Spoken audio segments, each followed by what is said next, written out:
Hello, YouTube. It's Lion here with Hobbies of Man once again, and today we are going to be talking about manga. Today we are going to review Soul Eater Volume 1 by Atsuki Okubo. This is published by Yen Press, and the genres here are action, dark comedy, dark fantasy. This is a shonen title, and yes, it does have an anime adaptation. I watched it on Netflix a few years ago, but I'm not sure if that is still if it's still on there. Now, these are single volumes, but if I remember correctly, these are now out of print. No one is printing them anymore, and the only way to get Soul Eater brand new is if you buy the Square Enix deluxe editions or collector editions. Those really nice hardcovers that just came out recently.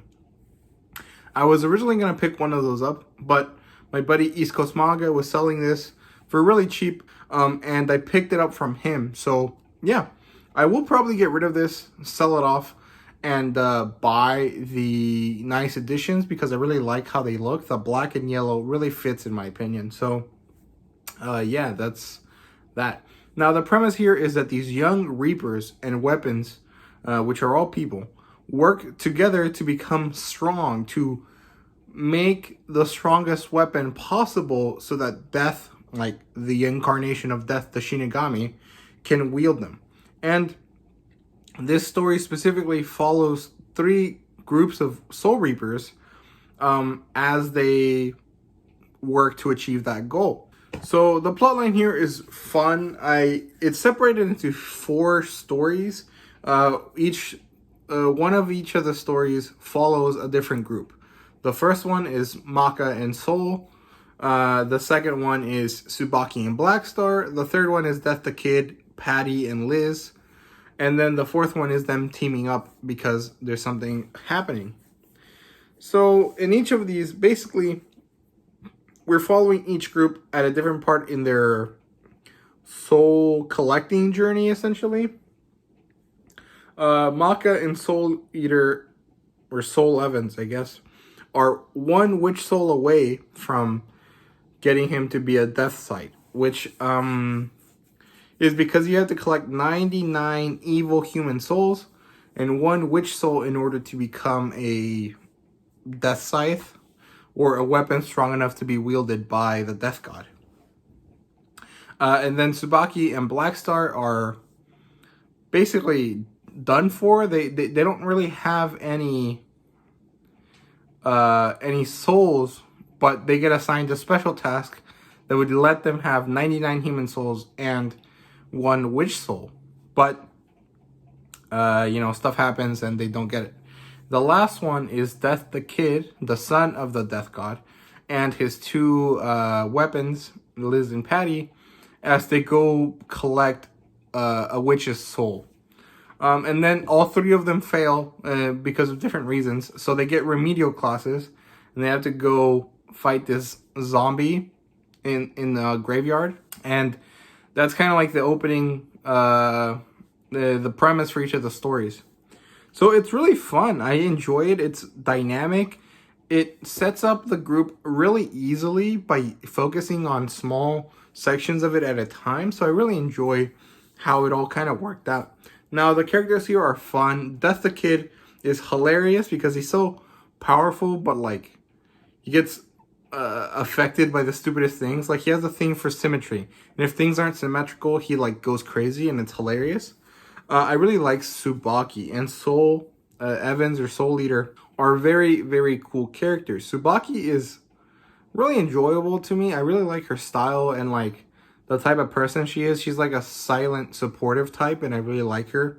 Soul is like the cool guy, and he's, really cool, but he's also kind of a really good guy, even though he's trying to be a suave, like aloof kind of person. Maka is fine. There's nothing wrong about her. She's just kind of like basic in this first volume. Blackstar is annoying, but he's really funny too, so it's like okay. Liz and Patty are really fun as well. Patty is such a cute, like, ditzy character, and Liz is a more serious, down-to-earth kind of individual. I like all of their designs. They're really interesting. I like Liz and Patty the most. I like their whole like cowgirl aesthetic. They all have very clear and distinct personalities, and I really enjoy that.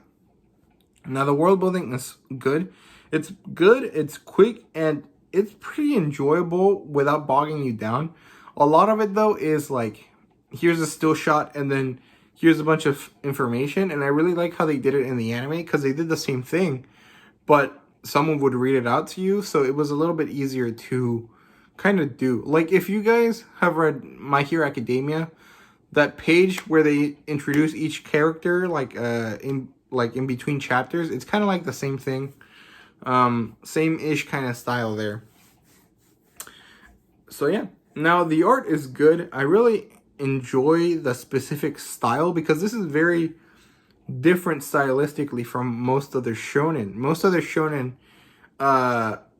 tries to be somewhat realistic and very clear. This one is a little more on the cartoon side, but it has this really creepy kind of vibe to it. It feels like something you would watch during Halloween, which is, you know, really cool. I used to watch this AMV that had, you know, Halloween the song, and I really liked the pieces of the anime that they would put on it. It would fit really well to me, and it was really enjoyable. Yeah, so fan service here, well, there is some, and it's actually rather good. Like the witch Blair, well, the cat Blair, who is a cat with such powerful magic that it kind of turns human, is a source for a lot of fan service. I really enjoy it. It's fun, it's enjoyable, and it's like not too over the top.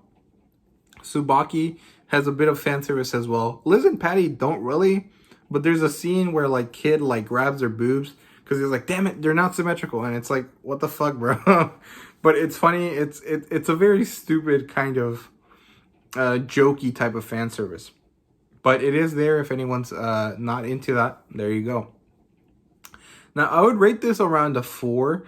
I think it's fun, it's interesting, and it's good, but this specific volume did not have that much going for it. Like, it was interesting, and I want to pick up the next volume, but it didn't blow my socks off, and that's okay. Like, I don't think it's a bad thing. It's just different, and it's probably because I already know the story, the general story for most of these early volumes. I assume that if I didn't, I would probably like it a little bit more. Also, check out my buddy, I Read a Manga. He just did a video about this as well, so I'll leave it down in the description if you guys want to watch it. Anyway, that's it for me. I definitely recommend this, and things that are similar, I would say Bleach and Blue Exorcist are probably the most similar, but I'm not really necessarily sure. Maybe Shaman King. Both of these have that. Shaman King and this one kind of have that like weird like soul as a small circle with like a little thing on top kind of imagery. So they're kind of similar in that sense. But yeah, anyways, hope you guys enjoyed. And if you did, please like, comment, and subscribe. And let me know what you guys thought. Anyways, thank you guys very much, and see you guys later.